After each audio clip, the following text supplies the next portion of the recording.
Yes, Garland Nixon. I've heard it all today in the chat. I heard some people say, "Oh no, Garland's been evicted and he's living out of his pickup truck." Heard some other people say, "Oh no, they're after Garland. He's on the run. He's at a secret hiding place in his pickup truck."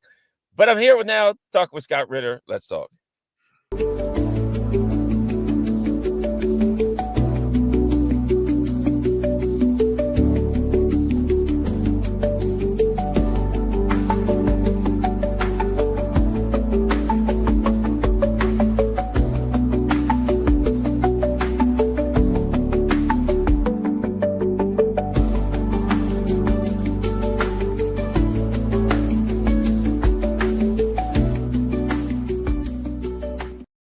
Hello, Garland Nixon here from the secret bunker, a pickup truck at a place to be an unknown place so that the intelligence agencies can't find me. But I'm communicating with Scott Ritter via a encrypted line. And of course, we've got a lot of important things that we need to talk about. But first, let's start here. Scott, I understand you have a great book out, and let everybody know about your new book and where we can find it.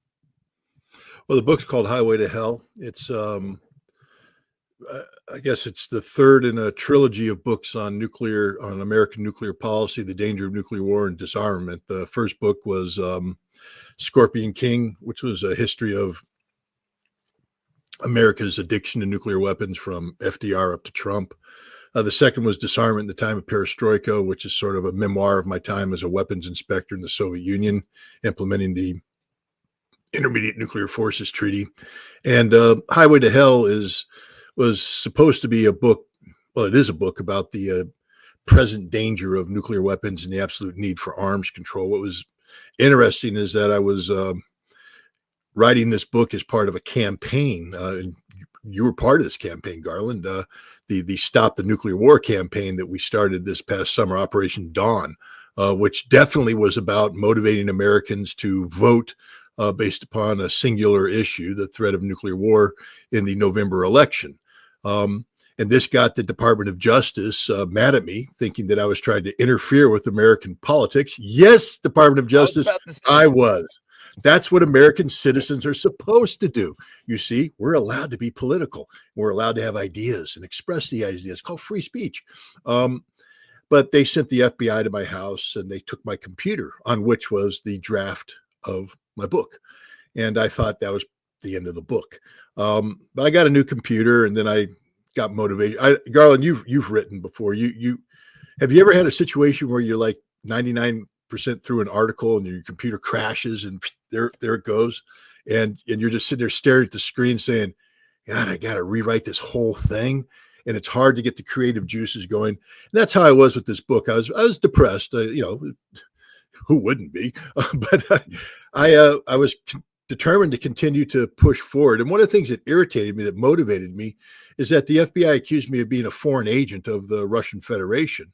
And they said that the writing that I did for RT and Sputnik was Russian propaganda. And I took umbrage at that. I said, no, it's not. It's the expression of an American citizen that just happened to be published in Russian outlets. But the Russians didn't control this. They, just like the American government didn't control what I published in American Conservative or Consortium News or, any of these outlets. And I said, I can't let them silence me. And so I said, I'm going to start over. But then it hit me. The research I was doing for the book, the most of it was just basically pulling up old articles that I had written on this topic dating back to 2014. So what if I just link these articles together chronologically and topically? The writing's good. I mean, I liked it. And it's spot on. Writing a book, I would just be rephrasing what I've already written. Why not just be honest to the source material and publish it as it was written at the time, and then allow people to walk themselves through the development of thought as we discuss the growing danger of nuclear war and the absolute need for disarmament, the danger of an arms race. So I linked them all together and boom, there we had it. Book, Highway to Hell. And Highway to Hell isn't just a book that informs about the danger of nuclear war and the need for arms control, but it's also an expression of free speech, because incorporated in these articles are many of the RT and Sputnik articles that the FBI said was Russian propaganda. And it gives the reader a chance to decide for themselves if there's any difference whatsoever in tone, content, style between an article that was published in RT and an article that was published, say, in Energy Intelligence or the American Conservative or Truthdig or Consortium News. And I think the answer is, of course, there is no difference. But equally as important, it's a book that's in defense of the free press. What publisher was going to touch this? I mean, publishers are scared to death at this point. They were just like, oh, the FBI went to Scott Ritter's house, so we can't touch him. He's radioactive, which was, of course, what the FBI wanted to have happen.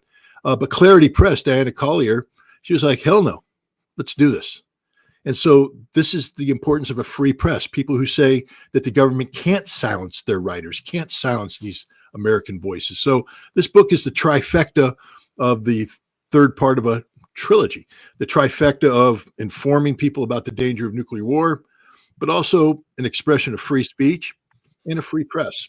It's probably the most American book you can get right about now. And it's the book the government didn't want me to write and didn't want to have published. So if you want to say, stick in your ear, U.S. government, you don't have a right to silence voices, here's your chance, guys.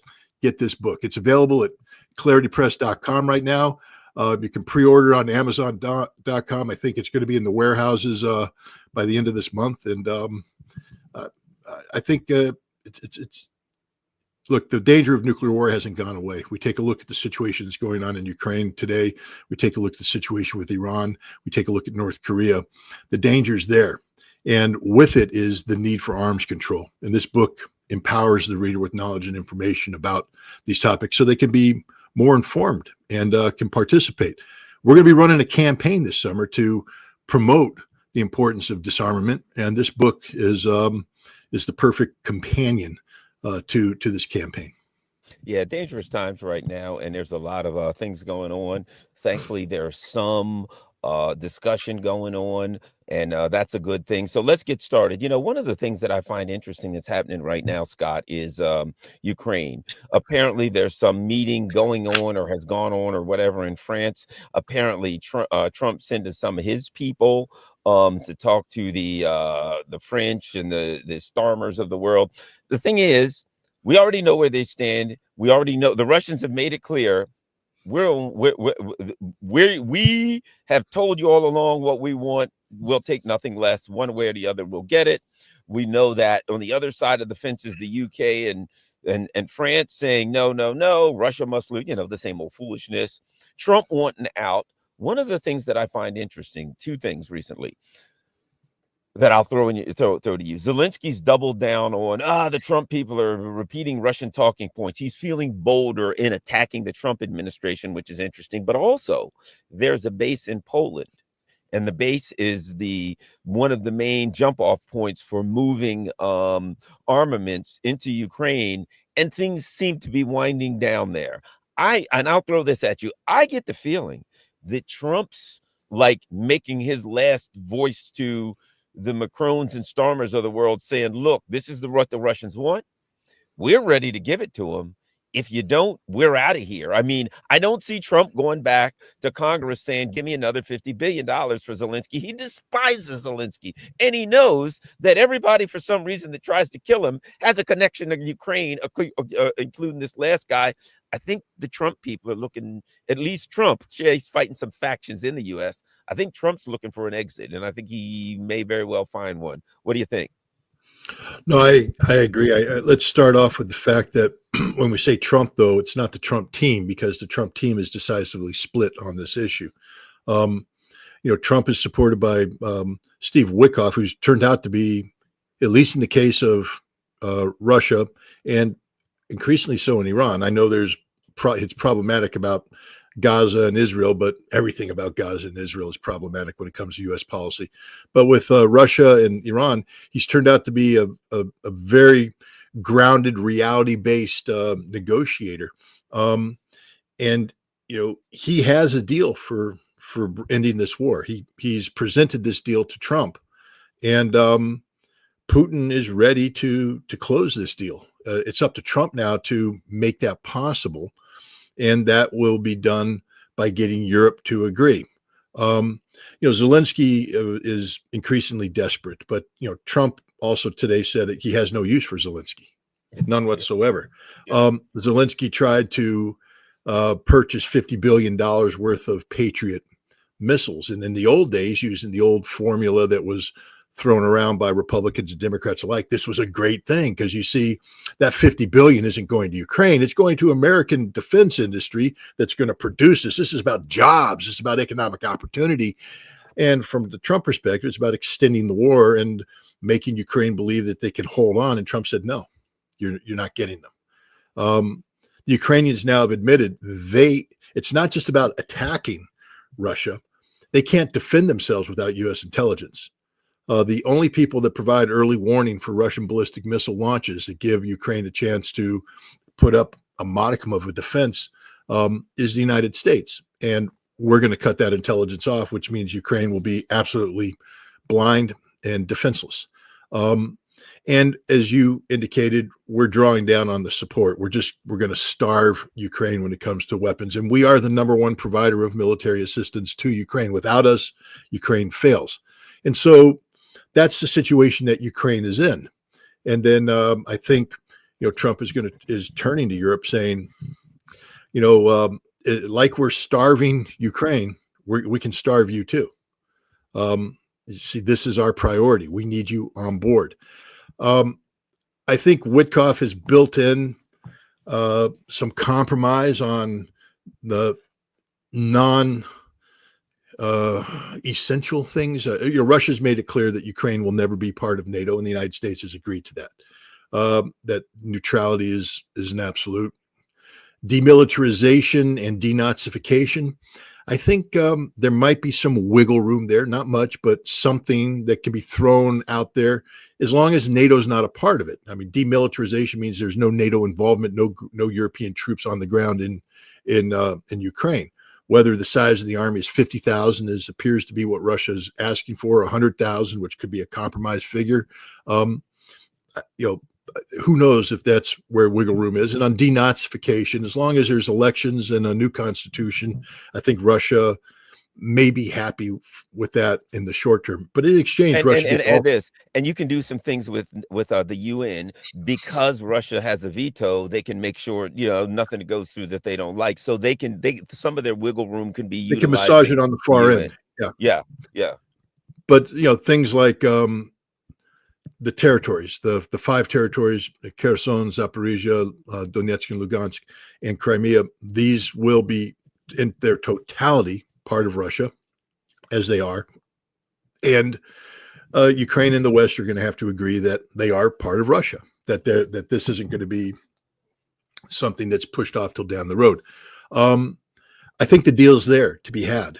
Russia's ready to make this deal. There's, things that have to be ironed out, but I think we're in the direction now where, look, Europe is confronted with the reality that they simply don't have the economy necessary to, back up their words. That old line from Top Gun, son, your mouth's writing checks your body can't cash. That's sort of what has been going on with Europe, making statements about, 800 billion euro defense budgets and, this, that, and the other, troops on the ground. None of it happens without American support, and America is getting ready to pull the plug. I mean, we are literally talking about the budget that went out, defunding NATO. And with that, we will begin withdrawing troops from NATO. It has the Poles panicked. They want Fifth Corps to stay in Poland. It has the Germans sort of concerned about their future.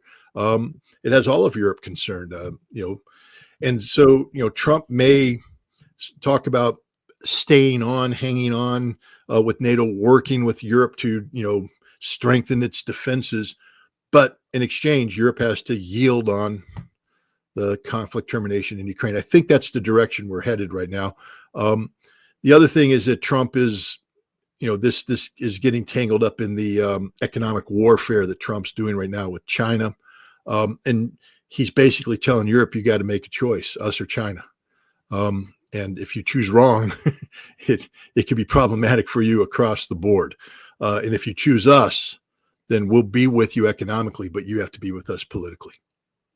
I also think that there's a lot going on here because Witkoff is talking to the Russians. The Iranians, they're in Moscow. They're in Beijing. Now they're back in Moscow again today, and tomorrow, whatever his name is, Arashki or whatever, is meeting with Lavrov. Right, Witkoff is talking with him. The Russians are talking to Qatar now, and Qatar is saying, "Oh, we want to be a part of the discussion for ending the war in Ukraine and ending the war in Hamas." So I also think that Moscow can be a very important go between for I think the Trump like we said, there's factions in his own circles that are fighting him, that he's fighting with, right? Whoever you agree with, that's up to you, but there's a fights going on in there. But I think also the Russians are I'll put it like this: they can talk to the Chinese, they can talk to the Iranians, they can talk to the Gulf states, Qatar, whatever. I think Trump also sees them as a um very important hub of information to try to iron out some of the other issues that he has. And I definitely think they're in the midst of the discussions with the Iranians and Witkoff, and that long 6 or 8 hour talk of Witkoff wasn't just about rare earth minerals, that Iran and that stuff was all involved. There's no doubt about it. And it's not the way people think. I think there's a lot of people out there saying that, Russia's telling the United States we're standing strong with Iran and we've got Iran. That isn't the conversation that's being had at all. I want to remind everybody that Russia, together with China, is vehemently opposed to Iran having a nuclear weapon, and that they signed on to the sanctioning of Iran back in the day when Iran was deemed to be in noncompliance with its obligations under the NPT and under its safeguards agreement. Russia's, been, was supportive of the JCPOA, but that doesn't mean that they're giving Iran a green light to do what they're doing. I think Russia has told Iran, you can't have the nuclear program that you currently have, and I think the Chinese have made that same statement, and that there's a lot of effort going on right now to tell the Iranians that there is a diplomatic path out of this, that this, the concept you can't trust America. I mean, that's a tough one because you can't really trust America, can you, given our track record? But I think Trump wants a deal. I think the Russians understand he wants a deal. And I think there's a deal to be had that will open the door for Iran to economically expand to the east, with Russia. Remember, one of the big economic deals of this century is this rail line that's supposed to be connecting St. Petersburg with Bandar Abbas or Chabahar, and the north-south rail line that bypasses all sorts of, the need to go the Northwest Passage or go through the Suez Canal. This is a big deal. You can't have it if Iran is destroyed, and Russia doesn't want Iran destroyed. You also have, Iranian energy that will be an important factor for China's economic growth, especially if there's a trade war with the United States, et cetera. India needs Iranian energy. I think even though these are two separate events, I think Russia is the link here, that Russia is demonstrating the United States that, it can be a good partner of peace, that we can bring it into the conflict in Ukraine, and Russia can help facilitate conflict avoidance in the Middle East with Iran. And the other thing is, the name, we keep talking about Witkoff. He's a real estate guy. He's a businessman. He's not a diplomat. He's not any of this. And his principal interlocutor in Russia, besides Vladimir Putin, which is sort of a big one, is Kirill Dmitriev, this Russian businessman, this man who, Goldman Sachs banker here in the United States. And Kirill Dmitriev is talking about is the economic opportunities. And that's the language of Trump. And so I think one of the differences this time is that, unlike past administrations that were focused singularly on national security and geopolitical and this, that, Trump's about business. He's about business opportunity. He's about, the business potential. And Kirill Dmitriev is one of the unsung heroes here because he has been brought in, a brilliant move by Vladimir Putin to bring him in to be one of the leads on this, and we just have a different kind of negotiation taking place. It's not the old, John Kerry, State Department stuff. This is, where's Marco Rubio in all this? The Secretary Uh, of State's nowhere, except he's back in the United States trying to stab Trump in the back. But the lead is Steve Witkoff and Kirill Dmitriev. These are the two big players for the bringing an end to the conflict and improving U.S.-Russian relations. And Witkoff is also the guy sitting down talking with Iran, and Iran's talking to Russia, and Kirill Dmitriev's involved in that too. Those are the two big personalities that people need to be focusing on, Witkoff and Dmitriev. Well, and this is complicated. I've had, people, Scott, people have gotten mad at you. I've had people get mad at me from some of my positions. And I just put it like this. This is not about good guys and bad guys, or the good country or the bad guy. This is about reality. A very complicated geopolitical situation wherein the Russians definitely need the Iranians to be there for a number of reasons we could get into, right? They do not want to see anything happen to the Iranians, but the Russians understand that it's not necessarily even about the Iranians having nuclear weapons. They know if the Iranians get nuclear weapons, then immediately the Saudis are going to say we got to have them, and they got the money to get them, and then the UAE, and then all of a sudden you got nukes all over the Persian Gulf and all over the place, and sooner or later one of them gets lit off. So it's about the Russians saying in the long term we can't have nukes all over the place in the Middle East, and we got to have Iran intact. I also say this, and I've said this a while from the very beginning. New York Times ran an article that said Trump said, I'm not attacking Iran. And they talked about the discussion he had with Tulsi Gabbard and Hegseth. And they were like, this is not happening. Right. And I said this is my opinion. Trump was the person this ain't the first time. Before Trump called off an attack on Iran. If you know, in Bolton's book, he said, that's the most bizarre thing I've ever seen. And I'm like, bizarre that a man didn't start a war? Okay, well, fine. But now he said, no, I believe that Trump's inclination is not to have a big war. That's what I believe. His inclination, if somebody says, let's attack so-and-so, that Trump's inclination is to say, I don't want to do that. I want to find a way out. And I all along, I felt that's the direction. So I think the Russians, I had one other thing. The Russians have been saying recently, look, this is very dangerous. You're having this economic war with China. It can turn into a hot war. I believe the Russians see themselves as a party that can say, in the same way that they're working hard, killing the enmity between India and China. I think the Russians see themselves as an opportunity, maybe between China and the US, maybe some other places. I think there are a lot of people looking at the Russians saying, maybe they're the ones that can block some of these things, cold stuff that can turn hot. Whether that's true or not, I don't know. But I think the Russians are an extremely important cog in the international geopolitical picture right now, because they get along with so many people, and so many people trust them. Your thoughts? Well, there's no doubt about that. I mean, we take a look at, just the development of Sergei Lavrov as, this diplomatic superstar, this rock star. I mean, the people are calling him that to his face in press conferences. But he's widely respected in Africa. Everywhere he goes, he's treated with respect, because Russia's treated with respect, because Russia treats nations with respect. It's just the way it is. And so, yes, I mean, Russia is positioned to, they have one of the most effective diplomatic corps out there. These people are, school trained in in this Russian, Foreign Ministry Academy, MGIMO, and they have linguistic capabilities, cultural capabilities. They know their topic, and they're able to provide great advice to their consumers, which are the Russian leadership.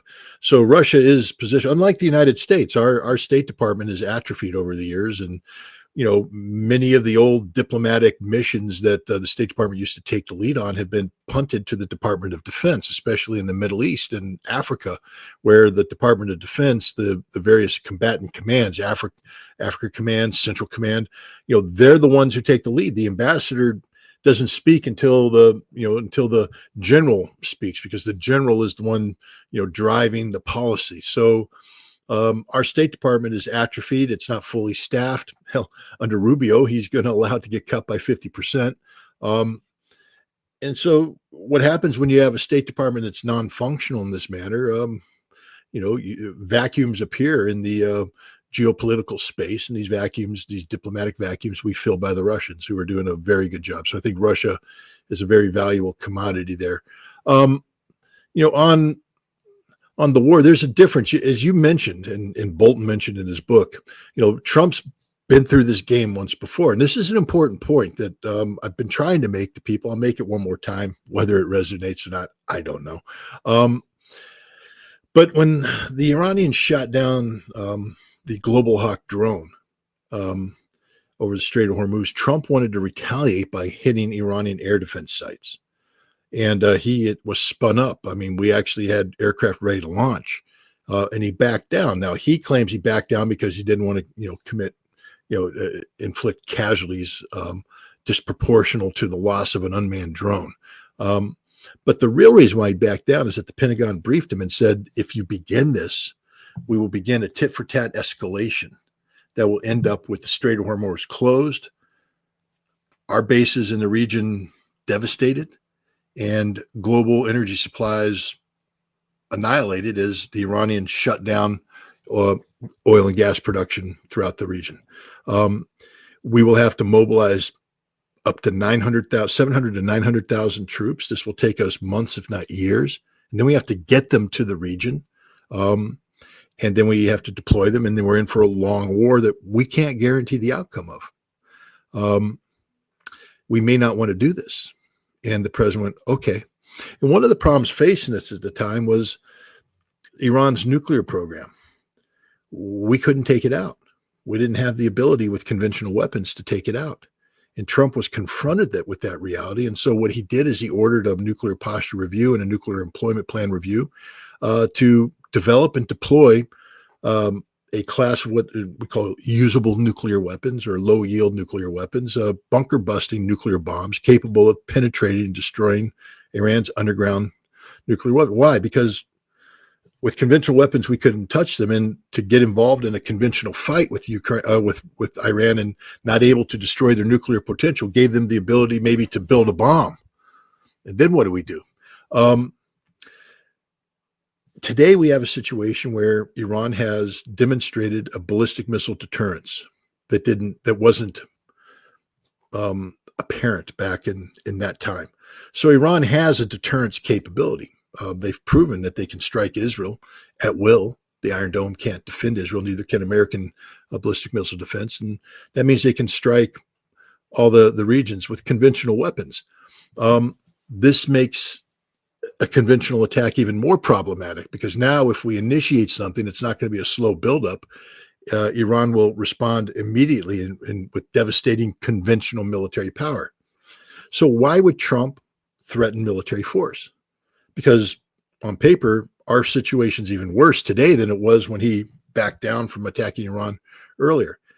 And the reason is that Trump has said Iran cannot have a nuclear weapon. That changes everything. This isn't about, trying to retaliate. This means that Iran can't have a nuclear weapon, which means we have to destroy Iran's nuclear infrastructure. And we can't do it conventionally. So we're going to use the nuclear weapons that Trump ordered to be part of the nuclear arsenal and prepared in his first term. And this is the plan we're ready to execute. Everybody knows this. Everybody knows this. The Russians know this. The Iranians know this. Our Defense Department knows it. Nobody wants it to happen. Trump's not begging for this. He just told the Israelis, like, please, pull the trigger, pull the trigger. Trump's like, no, we don't want to do this. We're trying to impress on people the seriousness of the situation. And you know what? Everybody listened. Why do you think the Russians are working so hard to prevent the conflict? I just spoke with, remember I mentioned the Russian diplomatic corps in GIMO, the university that trains the people. I spoke to the head of their national security and foreign policy department about nuclear nonproliferation. And he said, look, if Iran gets the bomb, two things are going to happen. it's the end of the nuclear nonproliferation treaty. Everybody's going to get the bomb. Yeah. And he Somebody's said, going to use it sooner or later. If everybody gets it, that's it. well, the problem is with everybody getting it, though, Garland, is the Russian calculation is then it's going to become, its use will become commonplace. Yep. He said that we're not talking about global ending nuclear exchanges, but what will happen is there will be intermittent use of tactical nuclear weapons in conflicts as nations seek to balance out things that are unbalanced. And so nuclear war will become commonplace. And that's a very dangerous situation, one that neither Russia nor China wants, which is why they're working so hard to nip this thing in the bud right now. That's what the importance of Iran is. Everybody's saying Iran needs a nuclear weapon. No, they don't. If they get one, it doesn't provide them any security because the United States will use nuclear weapons to prevent Iran from getting nuclear weapons. But once we go past that point, everybody's going to get nuclear weapons. Then everybody's going to use nuclear weapons. And we live in a completely different world, a very dangerous world at that point in time. And that's kind of kills BRICS if they get it. You know what I mean? They're like a very, very important part of the BRICS project, of the Silken Road and of that. You know what I mean?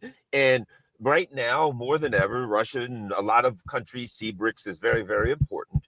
And that completely sidelines and throws a monkey wrench in BRICS. So it's extremely important to everyone that this issue gets resolved as peacefully as possible. That's the bottom line. But it looks, here's the good news. The good news, it looks like that level heads and cool heads are at least working in that direction right now. We can't guarantee what's going to happen, but it seems like this Witkoff stuff and the talks with Putin, the Russians today or yesterday, the Taliban was banned. The Russians just unbanned them and said, we're going to recognize the Taliban. I don't know where that fits in, but I believe that fits in to this discussion somewhere. Where, I don't know, but I think look, by normalizing relations with the Taliban, if you take a look at when you speak of the European Economic Union, or this pan-Eurasian economic union that Russia and China speak about, the linchpin is Afghanistan. Afghanistan is right there at the center of it. And Afghanistan can either be a core of instability or the keystone that holds the whole thing together. And what Russia's saying is it's the keystone. The Russians are looking to normalize. China's already moved in that direction with its Belts and Roads initiative, extending in through Pakistan and it's coming off of the Pakistan economic corridor.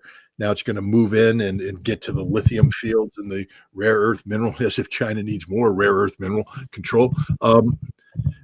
But what's missing in this is Iran. People tend to forget that Afghanistan and Iran have a very big border. Yes. And, this is a chance for Iran, because if you go into Afghanistan, by extension, you're going into Uzbekistan, into Tajikistan, into Kyrgyzstan. And you're getting into that Central Asian market, which is undeveloped, but a massive market. It's one of the areas that's going to be of tremendous economic growth. And this gives Iran entree into that. It's tremendous potential. So this is Russia. Again, this is why they have these people called diplomats in their strategic thinkers. This is Russia moving pieces on the chessboard to facilitate growth. Unlike other nations, like, let's say, the United States, that continues to seek to starve the Taliban out, strangle them. If you think you're helping the women of Afghanistan by putting the Taliban in a tight bind, all you're doing is making them go more conservative. Now they're saying stupidity, like the Afghan women can only see with one eye now. They put on their burqa and they have to cover. They can only walk around with one eye. They can't have two. I mean, the way to fix that is through economic engagement, bringing Afghanistan forward, improving their economic well-being, education, get the Afghans out of the Pashtun community, tribal community, get them to go to Kazan, get them to go to, Ufa, get them to go to other, Samarkand, get them to go to Dushanbe. where they're going to see Muslim states prospering and the women being a productive part of that society. And then that's how you make the changes, but you don't do it by, squeezing them and making them go even more conservative and keep them in the dark ages. That's the American approach, and it's just not working. The Russians are like, no, we've got a long-term vision. There's not much we can do to help them right now, but what we can do is create the potential for growth, for expansion, for knowledge, education, improvement. And Iran can be a part of that. I've been to Iran. Yes, they wear, they have to wear the scarf and the hijab and all this, but the Iranian women are part of that society. They drive, they have jobs, they have doctors, they're nurses. It's very conservative. I remember when I went there, I went to the Ministry of Information to register as a journalist, and this lady comes out, and I'm just typical American. And I go, "Hey, how you doing?" I stick my hand out to shake her hand. She's like, "Nope, we don't get to touch." And she was smiling the whole time, like, "You stupid Americans, no, we don't shake hands here." And I'm like, "Oh, okay." But she was in charge. She was the boss. She was directing people. Men came in, she gave orders. Men left. They came back and fulfilled orders. It's a modern Islamic society. And that could be the future of Afghanistan. But in order to do that, you have to open the door and allow people. And I think that's what Russia's doing. I think Iran plays a role in this because, Iran has traditionally been involved. Afghanistan is a multi-ethnic, multicultural nation. There's you have the Hazara, who are a, Tajik. Speaking of Tajik is a Persian tongue. The Iranians have always been close with the Hazara. They've been close with the Tajiks. There's a large Shia community in Afghanistan, and this gives Iran a chance to come in and shape Afghanistan. The Russians are strategic thinkers. I think it's about stability. I think the Russians are saying, look, we need political, military, and economic stability in that region because it's critical to what we're trying to, how we see the future, particularly because the Russians have made it clear. We're pivoting away from the West.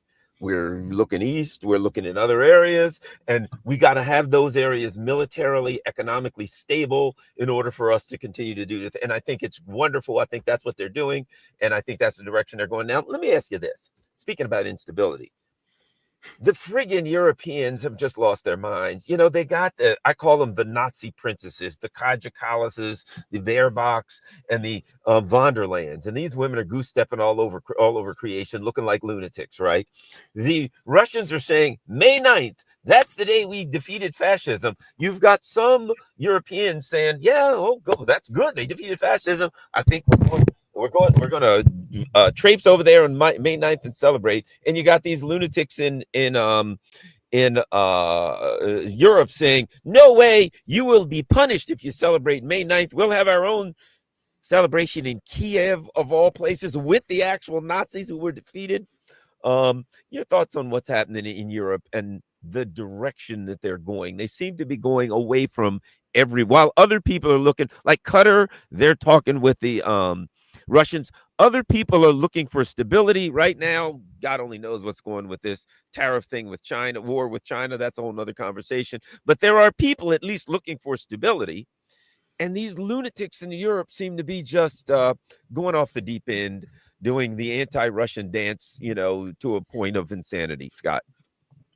Well, it is. I mean, when you mentioned these goose stepping gals, we should just put them on blue jumpsuits and send them up into space. I think Bezos could do us all a favor. But first of all, understand this: they don't speak for any nation. They don't have any gravitas or power or any authority. So they're just out there just spewing nonsense. And Robert Fico, the Slovakian president, I think did it best. He said, look, I've been speaking out about, violations of international law for some time now. And yes, we believe that Russia violated international law when it went into Ukraine. He said, just like we believe the United States violated international law when it went into Iraq, and like Europe violated international law when it got involved with Kosovo. We've been calling it out consistently. and we will continue to call it out. But he said, I also know this. If I go to the Slovak Ukraine border, there's a monument there. They said the more people died in that battle to cross over into Slovakia. It was one of the bloodiest moments in World War II. And there's a monument to the dead. And he said, if you go across from the east moving west, there's monument after monument after monument. Ended up in Bratislava. He mentioned a hill where he said thousands of 18, 19, and 20-year-old Soviet soldiers died to liberate us from, and we know who they were liberated us from. He said, I know that our liberation came from the east, not the west. We know who saved us and saved us from whom. And so I will be going to Moscow on May 9th to celebrate the defeat of Nazi Germany and our liberation at the hands of the Soviet Red Army. And he's saying that Europe has no right to reinvent history and impose its nonsense on him. And Serbia is making similar claims that they're going to go. Look, you're not going to get, it's a shame because everybody should be in Moscow on that day because it is a great celebration, the defeat of Nazi Germany by the Germans should be there continuing to beg forgiveness for the sins of their fathers or their grandfathers. But instead they're playing stupid games.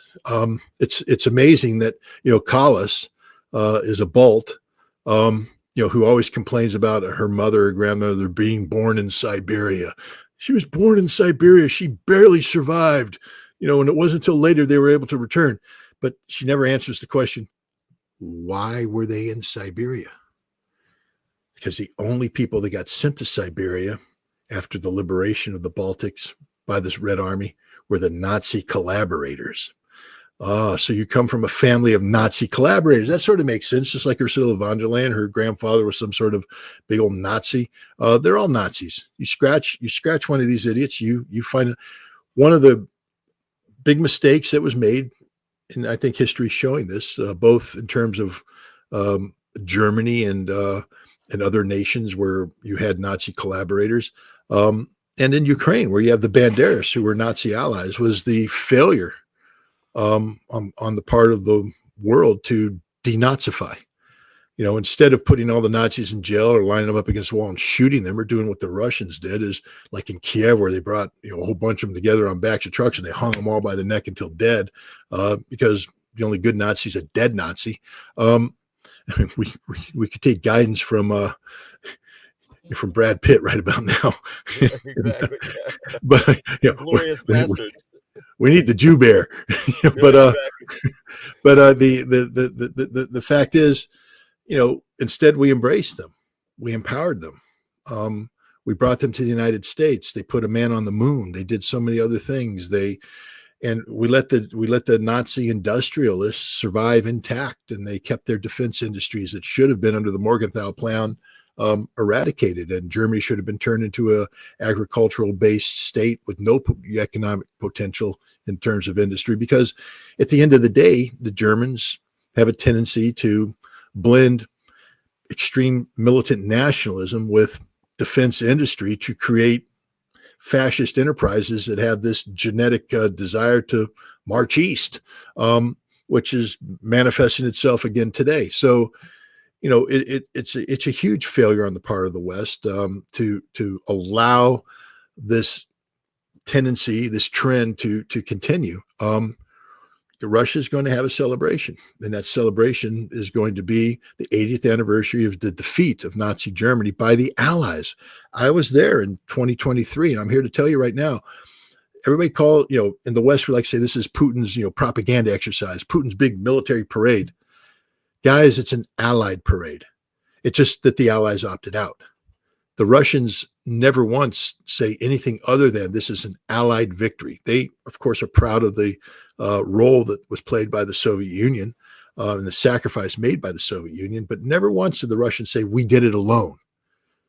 They say we did a lot of it, 75% of it, but they always acknowledge the role played by the Allies and the importance of this Allied victory.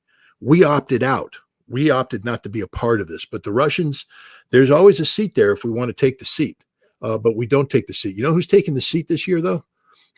Xi Jinping, president of China. Modi, the prime minister of India, will be there. That's the big three, guys. Not the big three that we used to have, Stalin, Roosevelt, and Churchill. This is the new big three, Putin, Xi, and Modi.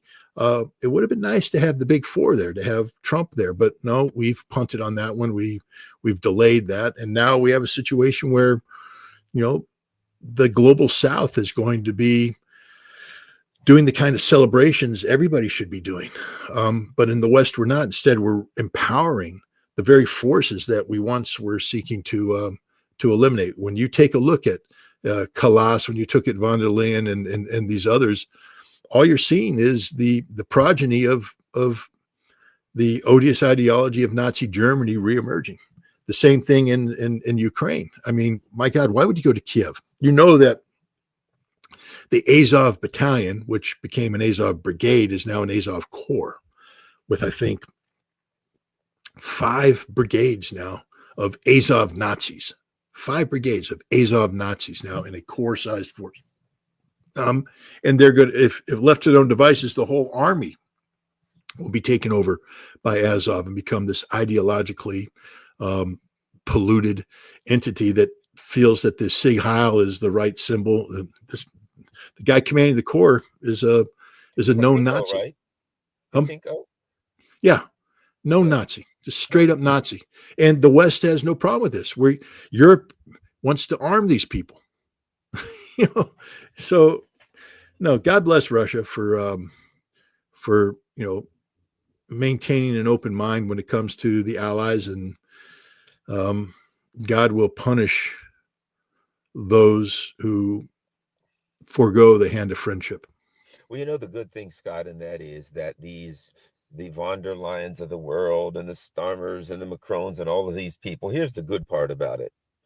They got to cheat to stay in power. Their own people wouldn't vote for them. You know what I mean? Look what they have to do in Germany in order to keep the AFD. Not that I'm some big fan of the AFD, but the AFD wanted friendly relations with Russia and didn't want to continue Ukraine. So the truth of the matter is, it's not like overall Starmer, Macron, or these rabid anti-Russian people represent the masses. They don't. The masses in Europe want somebody that's going to address their economic needs. They don't want to be deindustrialized. They want jobs, they want pubs, and God forbid, they want schnitzel and what is it, baguettes, schnitzel and baguette. That's what the hell they want, right?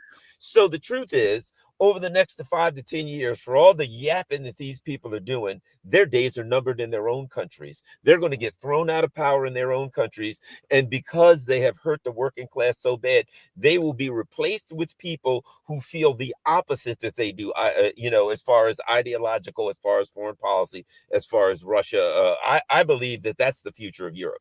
It may be too late for Europe. They may be screwed in a way. Maybe they can come back. But I think these people, look what they've got to do all over Europe. They've got to cheat. They've got to steal elections just to stay in power. So I think they know their days are numbered. Well, it's, the cheating is temporary. Let's take a look at Romania, where they, of course,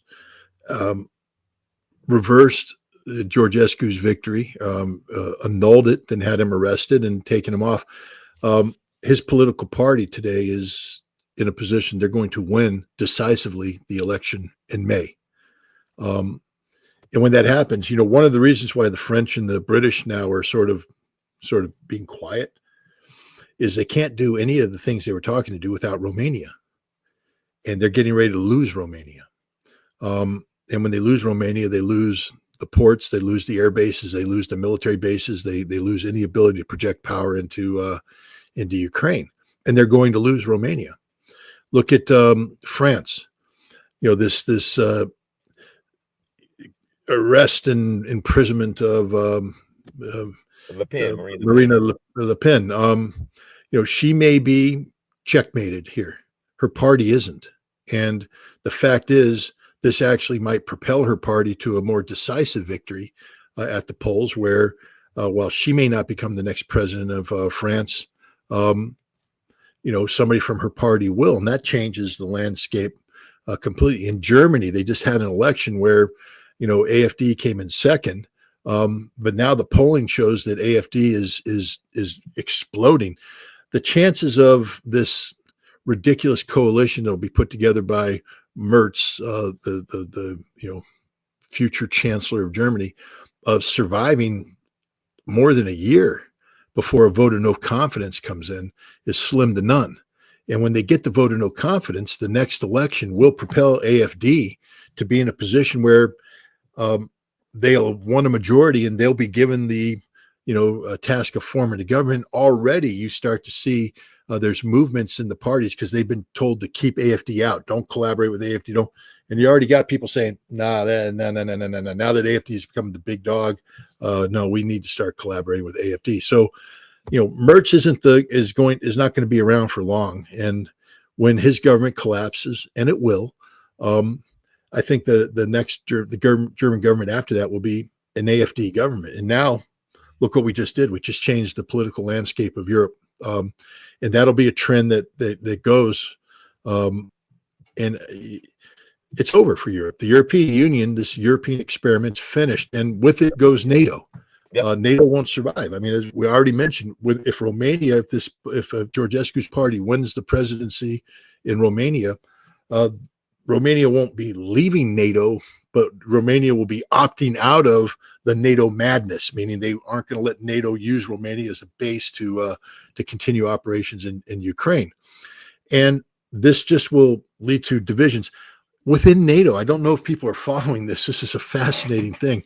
The Serbia issue has created a situation where Kosovo, which is not a NATO member, has made alliance with Croatia and Albania, who are NATO members, to confront Serbia. Serbia, who is not a NATO member, has reached out and is going to form a counter alliance with Hungary and Slovakia, who are NATO members.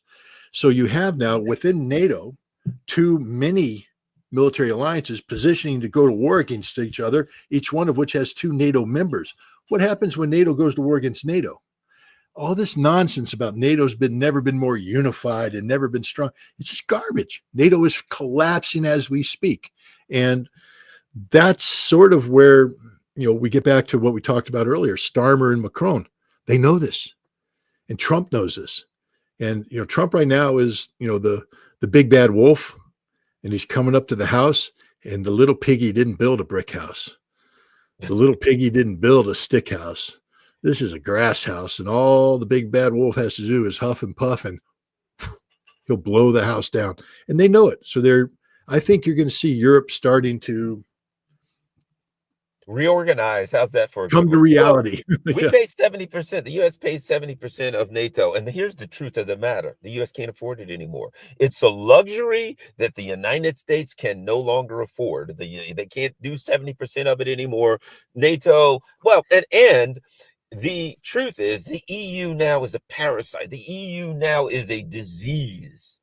The EU now is a supranational organization that preys on the people of the EU. You got a bunch of people who aren't elected. You've got, if you look at Cuttergate and Pfizergate and all these other things at the EU, there's scandal, there's corruption, they're filling their pockets, and the people of Europe know it.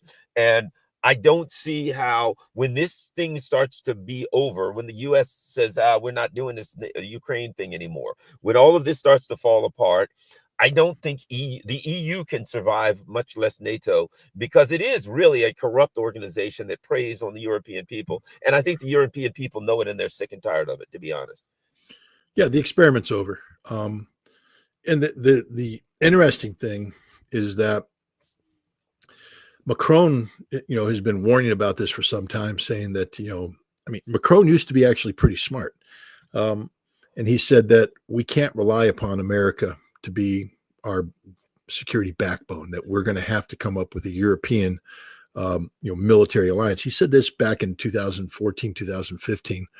He also said that, Europe needs to be careful not to become, the tool between a Russian, between the United States and Russia trying to, use Europe as a tool against China. That Europe needs to take control of its destiny. Instead, Europe bought into this stupid war in Ukraine, which is an American directed, effort. They've bought into it totally. The irony is now that we started it, we went out, and Europe's, who didn't want to be a part of it's now in it, saying, "Oh, we're all in," but they've got nothing to go in. They're at a high stakes poker table, and they don't have any chips. Yeah, and NATO, it doesn't stand for anything. For what is NATO now? Because if the United States and Russia make peace, there's literally no reason for NATO to exist, none whatsoever. And yet, if you have NATO collapse and America withdraws, you get chaos and anarchy. What you're going to get, and this is the God's honest truth, you're going to get Europe at war with Europe again. And people, yeah. I used to say that, and everyone was like, "Scott, it'll never happen." I want to remind you, Kosovo, Croatia, Albania versus Serbia, Hungary, Slovakia. That's the future of Europe. And if you don't think that the French and Germans could ever go to war against each other again, you don't know anything about Alsace-Lorraine. How about the Poles and Germans? If you don't think the Poles and the Germans could go to war, you don't know anything about, the Pomerania and gosh, I had that on the tip of my tongue, whatever the territory that was Silesia, I think. And the Germans have told the Poles, you be careful when you start talking about reparations and all that stuff, because we'll be more than happy to rethink these lines on a map kind of thing. And this is the direction Europe's heading. And frankly, the only thing that can prevent that is America, continued American involvement. But it can't be the way that we've been involved in the past. We can't underwrite this. It's not that we pay 70%, because when you look at the totality of the budgets, that's factoring in our budget compared to other budgets. But when it comes to actual NATO costs, I think the number's like 16% or something like that. But it's the most important 16%. It's the glue that holds NATO together. We provide the command and control infrastructure. NATO can't communicate without us. We do the major exercises. NATO can't train without us. And NATO is blind without us. We are the intelligence infrastructure for NATO. Then we also bring other things in, such as, we have the heavy airlift capacity. NATO can't move without us. And we have the best air force in NATO. NATO can't function without us. And we have the only combat capable ground force in NATO. NATO can't fight without us. So you take the United States out of NATO, and NATO is nothing. Oh, NATO's naked because all of their stuff got blown up in Ukraine. They don't have tanks. They don't have anything. Right now, NATO is stripped naked as far as all of the European countries, because they funneled everything into Ukraine and all of it got blown to hell. And they're actually pretty much naked right now. They can't put together a tank division, amongst the five. It'll take 5 countries together to put together one. I think Great Britain now has 48 operational tanks. Wow. Yeah. They're putting things in mothballs, ships in mothballs, because they don't have people to run them. So the bottom line is this: they're far better off if they can learn to keep their mouths shut and stay out of trouble. But we'll see how that works out. I'll say this: I do think the May 9th is going to be in the same way that you and I recently, we went to the Defender of the Fatherland celebration, and as you had said, in recent years there wasn't a lot of people there, and when we went there in DC to the embassy, they were lined up around the corner all day, packing the place. I think that's the way May 9th is going to be, that people are going to be looking at it saying, Russia's back. They're back in the midst of things, and everybody now is going to want to be friends with Russia.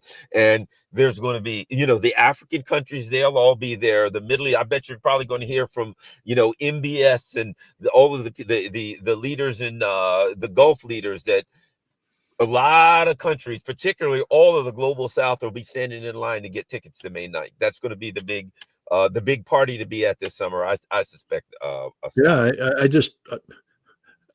I'm wondering if the Russians will have lost my email by then. Scott who? Scott who?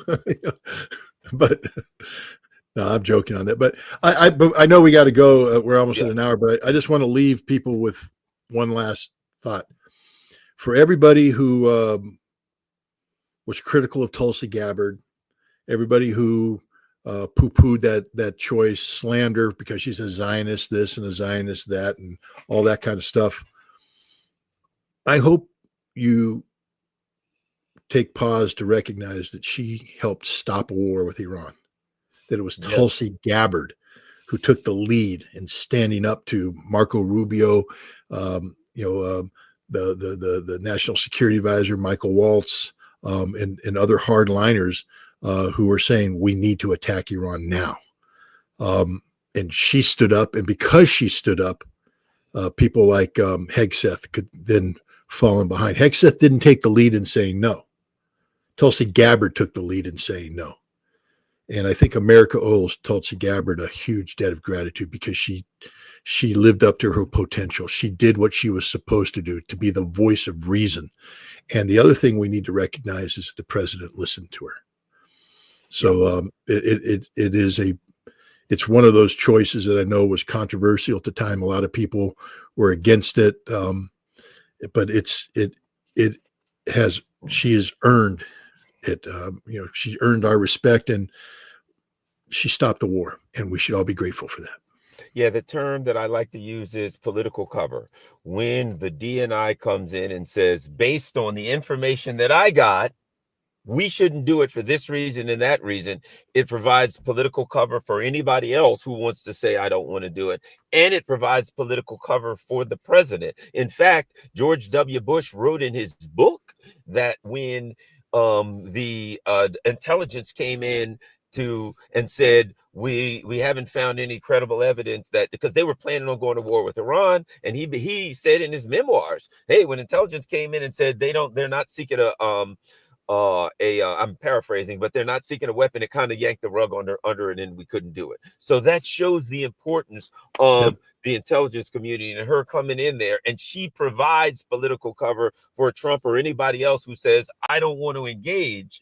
They can say, well, hey, look, I've got my intelligence people here, and they're telling me this, and this. That political cover is critical, and I think it's good. And let's keep our fingers crossed. And there's a lot going on, but hopefully, with all of this, something can happen. That I'm hearing things about Hamas making offers and different things. So let's just keep our fingers crossed and hope that good things happen and we can get some peace in the Middle East also. And we're in a difficult time. I think April and May are going to be really, I know you know this, Scott, these are going to be really important months.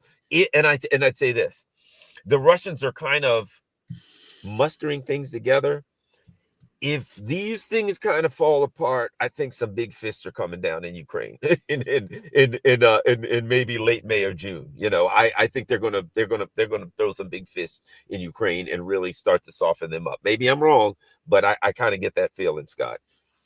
So, all right. Thanks a lot, everybody. Don't forget, everybody go to scottritter.com. Scott Ritter has his new book out. What's the name of your book, Scott? Highway to Hell. Highway to Hell. You can get that from Clarity Press. Also, he's got his Telegram operation called Russia House. You can go to scottritter.com and find out about all that stuff. Don't forget, when you go to scottritter.com, share that on all your social media platforms. Also, you can donate there. There's a donate button. Click on that. Hey, this is very important stuff, and Scott's got to keep his work going. So please donate. Alternative media. Ain't nobody getting rich here on alternative media. Most of us are just trying to pay the rent in our trucks, if you know what I'm saying. So we can barely have a roof over our heads. Garland's mobile office. Yeah, exactly. Yeah, that was funny. Somebody in the chat said, I think Garland's got evicted. You guys, everybody's going to have to donate to Garland. I think he's living out of his truck. So, all right, thanks a lot. We're out.